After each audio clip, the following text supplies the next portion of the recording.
sponsorisé par Autodoc. Autodoc, qu'est-ce que c'est? C'est un site internet qui ont maintenant une application téléphone comme tu peux voir. Donc tu vois, quand tu cliques juste ici, tu as l'application Autodoc qui s'ouvre.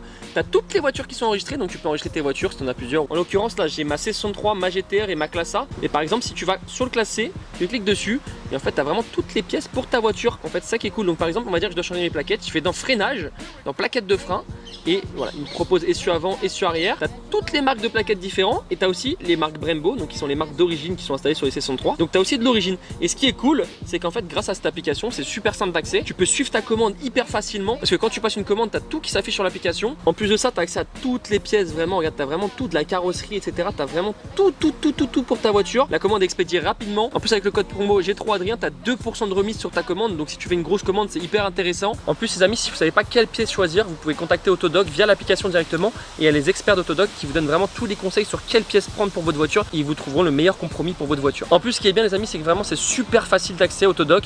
En gros, tu as vraiment tout qui est répertorié de A à Z. Franchement, pour comprendre, c'est très facile. Et quand tu passes ta commande, tu peux suivre ta commande de A à Z sur l'application. Et avec le code promo G3 Adrien, je le rappelle, vous avez 2% de remise sur vos commandes. Donc n'hésitez pas à installer l'application qui est en première ligne de description, les amis. Eh bien bonjour à tous et à toutes les amis, j'espère que vous allez bien. Bienvenue dans cette nouvelle vidéo. Aujourd'hui comme d'habitude je suis pas tout seul, je suis en compagnie de Valentin. Salut tout le monde, salut Adrien. On est venu aujourd'hui, t'es venu avec ta petite RS6 ABT. Aujourd'hui on est là les amis pour vous faire un petit VS RS6 avec une prépa moteur ABT contre ma GTR. Donc toutes les deux ont plus ou moins 700 chevaux. Donc ça va être le petit dilemme aujourd'hui, ça va être de savoir qui va être devant. Les amis, si cette vidéo atteint 20 000 pouces bleus, on vous fait une vidéo VS Nissan GTR 1000 chevaux VS Nissan GTR 34 000 chevaux. 20 000 pouces bleus et on se fait ça. Pour tous les jours les amis, dites-moi dans les commentaires si vous préféreriez la GTR ou la RS6. Genre vous avez le choix entre une des deux pour tous les jours, prenez laquelle. Du coup on va commencer par vous présenter la RS6 les amis. Alors qu'est-ce qui a été fait au niveau de l'esthétique? Déjà il y a un petit kit ABT. Ouais, il y a la lame avant ABT et puis bah, c'est tout. Donc la petite lame avant les amis en carbone, siglée ABT au centre. Alors il faut savoir qu'en fait ABT il propose plusieurs styles de préparation. C'est ça, il y a aussi des éditions limitées, là c'en est pas une, il y a la BTR, la BT+, là c'est juste la prépa moteur ABT, elle est en stage 1+, c'est échappement ABT, prépa moteur ABT. Du coup à savoir les amis, celle-ci c'est une RS6 normale, c'est une 2014, donc 700 Nm de couple et 550 chevaux d'origine. Aujourd'hui comme on l'a dit, il y a presque 700 chevaux. Ça pèse combien? 2 tonnes 100, c'est le problème. Pour comparer, la RS6 fait 2 tonnes 2 et la GTR fait 1 tonne 8 les amis, donc il y a quand même 300 kg de différence, ce qui est énorme. Par contre, tu as l'avantage que tu as un V8 biturbo. Voilà. Sauf que moi j'ai un V6 biturbo les amis, donc là on a un V8 biturbo 4 litres et là on a un V6 biturbo 3 litres 8. Mais bon, c'est vraiment deux voitures qui n'ont pas le même tempo. Si vous voulez, en fait, toi c'est vraiment une voiture pour tous les jours et moi c'est vraiment une voiture qui est faite pour du racing quoi. Voilà, moi tu peux avoir les enfants et les chiens à l'arrière et tracer sur l'autoroute, toi un peu moins. Ouais, moi je mets juste moi et c'est tout. Au niveau des jantes, on y retrouve les jantes d'origine du coup avec le freinage acier. T'en penses quoi de ce freinage? Parce qu'il y a beaucoup de défauts dessus. Et ça manque un peu de freinage, de mordant. Au niveau du freinage, du coup, on y retrouve le petit étrier de frein en noir siglé RS. Du coup, les tirés rétro carbone et il n'y a pas eu de déchromage, donc la voiture reste dans une config quand même assez sobre. À l'arrière, pareil, on y retrouve du coup le freinage qui est encore une fois d'origine. L'avantage qu'on va avoir aujourd'hui, c'est que toi, c'est un quattro et moi, que c'est un 4 roues motrices. Du coup, on va vraiment avoir un comparatif qui va être vraiment très serré. Ici, on y retrouve le petit logo ABT. Ici, du coup, les deux grosses sorties d'échappement. Au niveau de l'échappement, qu'est-ce qui est fait chez ABT? C'est une ligne complète ABT, il y a sans intermédiaire et c'est échappement à valve. Par rapport à d'origine, ça fait du bruit parce que d'origine, hein, le RS6, ça fait pas de bruit. Au niveau du coup du V8 biturbo les amis, donc le V8 biturbo qu'on retrouve dans le RSQ8, dans la RS6, dans le Urus, donc vraiment le V8 qui a fait ses preuves parce qu'il est partout. On y retrouve le petit logo V8 TFSI juste ici avec le logo RS, l'emplacement du coup des 4 cylindres et des autres 4 cylindres juste ici. Là on a la petite plaque ABT Power S. Power S c'est du coup le modèle de préparation en fait. C'est ça, c'est le stage 1+. Le ABT Power c'est stage 1, ABT Power S 1+, et ABT Power R c'est stage 2. Il y a aussi des filtres air BMC les amis qui ont été installés. Aujourd'hui on a presque 700 chevaux et 900 Nm de couple à peu près. À l'avant c'est très connu, la grande calandre en Idaba avec le logo RS6. Le petit logo Quattro juste ici qui t'apprend qu'aujourd'hui ça va être vraiment serré. Donc voilà, pour passer du V8 aujourd'hui on passe au V6 biturbo. Rien qu'esthétiquement tu vois que c'est plus radical. C'est différent comme on le dit. On y retrouve le gros V6 biturbo les amis, il est juste ici Nissan. Alors au niveau de la prépa on a une ligne d'échappement complète Armitrix avec des dump valves juste ici. Et on n'est pas loin de 700 chevaux avec une admission avec le nom de celui qui a assemblé le moteur à la main comme sur les Mercedes. Donc c'est quand même à peu près pareil, on n'a pas loin de la même puissance. La vraie différence c'est qu'on n'a pas de vérin hydraulique comme sur les RS6. Alors que c'est quand même une 2017 et toi une 2014 tu vois. Alors ça quand c'est sorti ça valait combien? 130 000 € à peu près et en plus il y a 20 000 € de prépa ABT en plus. 20 000 pour une carto quoi. Ça fait cher chez ABT. Allez chez Shiftech les amis, ça coûte moins cher. Donc voilà, 130 000 € à peu près avec 20 000 € de prépa. Ici on est sur une voiture qui sort un peu plus de 100 000 €. Donc c'est quand même beaucoup moins cher. Ici on a 570 chevaux d'origine.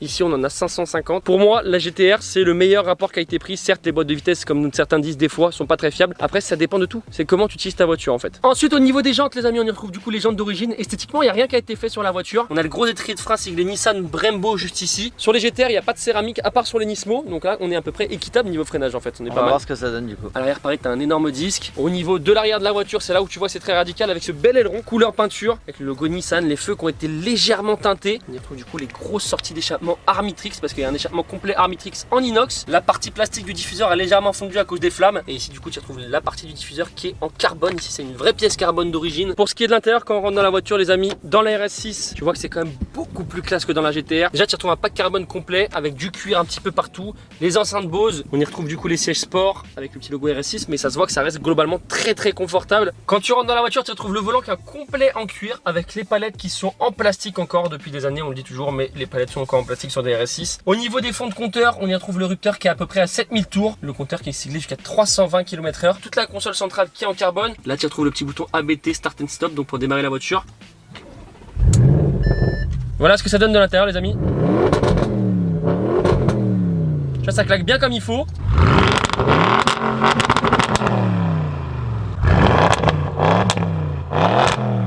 Pour juste une ligne ABT sans les décata, c'est vraiment top. D'habitude je compare pas ça, mais là on va quand même comparer les clés parce que c'est ridicule sur les GTR. La clé de la GTR du coup qui ressemble à une clé de Qashqai et la clé d'une RS6 qui est quand même beaucoup plus jolie avec un petit peu de noir brillant. Donc, tu vois qu'il y a un gros boulot qui est fait sur la clé de la RS6 comparé à celle de la GTR. Et là tu vois vraiment la différence de finition de chez Nissan et de chez Audi qui n'a rien à voir. D'où le prix. D'où le prix. Quand tu rentres dans la GTR, tu vois vraiment que c'est beaucoup moins classe. Là, tu retrouves du cuir partout. Il y a quand même un beau travail qui a été fait sur les nouvelles GTR. Les enceintes Bose, donc on a un son qui est vraiment énorme. T'as le petit logo GTR, t'as le petit logo GTR, t'as le petit logo GTR. Donc vraiment, quand tu montes dans une Nissan GTR, tu sais que t'es dans une Nissan GTR. C'est écrit partout. Donc voilà à quoi ressemblent les sièges en cuir complet. Très sympa en noir complet. Il n'y a vraiment pas de surpiqûre. Là, tu retrouves la console centrale complète en carbone. Ça, c'est vraiment une très belle pièce. La boîte de vitesse, on n'en a pas parlé. Sur la GTR, tu retrouves une boîte 6 à double embrayage et sur la RS6, tu retrouves une boîte 8 à double embrayage. Donc tu as deux rapports en plus sur la RS6 qui te permettent d'éviter de consommer sur l'autoroute. D'ailleurs, sur la RS6, il faut savoir que quand tu te mets en mode confort efficiency, ça s'appelle le mode éco entre guillemets, la voiture tourne en 4 cylindres. Tu vois que vraiment c'est radical. Là, tu retrouves vraiment tout ce que tu veux, tous les manos, etc. Là, c'est pour régler tout ce qui est châssis, suspension et ESP. Donc vraiment, c'est très radical. Les fonds de compteur qui sont en carbone également. On a le rupteur qui est à 7002 d'origine et le compteur qui est siglé jusqu'à 340 km/h. Ensuite, le volant, voilà à quoi il ressemble. Ici, c'est un complet cuir comme sur la RS6, mais avec des palettes qui sont en alu et qui sont vraiment très sympas. On a une bonne prise en main. Par contre, les Komodo, c'est vraiment pas beau, c'est en plastique, c'est pas joli. Quand tu démarres dans la voiture, voilà ce que ça donne, échappement ouvert. À l'intérieur, les petits coups de gaz, voilà ce que ça donne.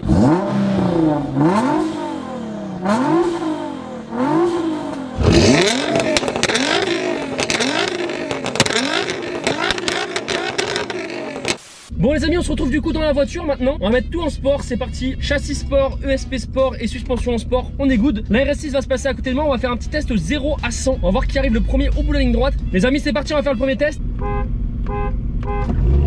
La RS6 part devant.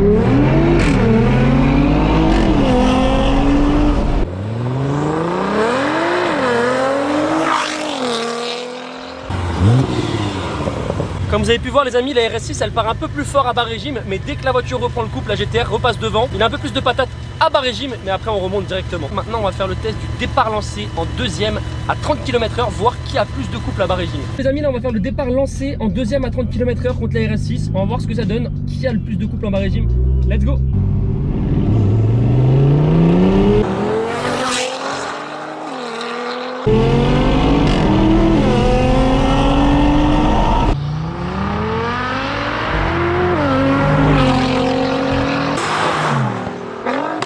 Comme vous avez pu voir ce coup là les amis, on est passé devant la RS6. Alors c'était très serré, à bas régime il est parti un peu plus fort, mais c'était très serré. Et après je suis remonté légèrement sur lui jusqu'à ce qu'au final je le dépasse légèrement. Après là on fait des mini runs, on n'est pas là pour faire des runs jusqu'à 300 ou quoi que ce soit, de toute façon c'est interdit. On voit que la RS6 à bas régime part légèrement plus fort, on a un V8, nous on a un V6.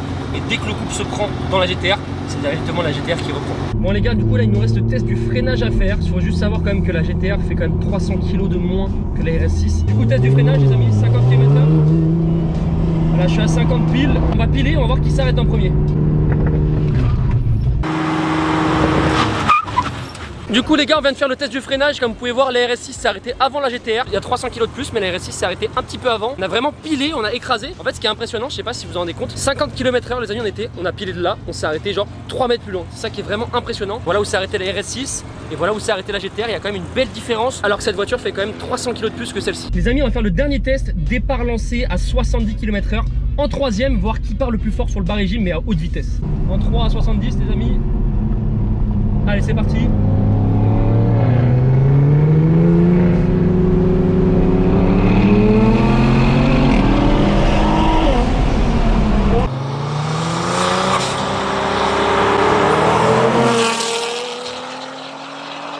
Bon bah comme tout à l'heure les amis, on a remarqué que les RS6 partaient légèrement plus fort, mais dès que la GTR elle prend du régime, elle remonte légèrement sur les RS6. Donc je pense que sur le long terme ça doit être beau à voir, mais malheureusement on pourra pas le tester dans cette vidéo parce qu'on est en France.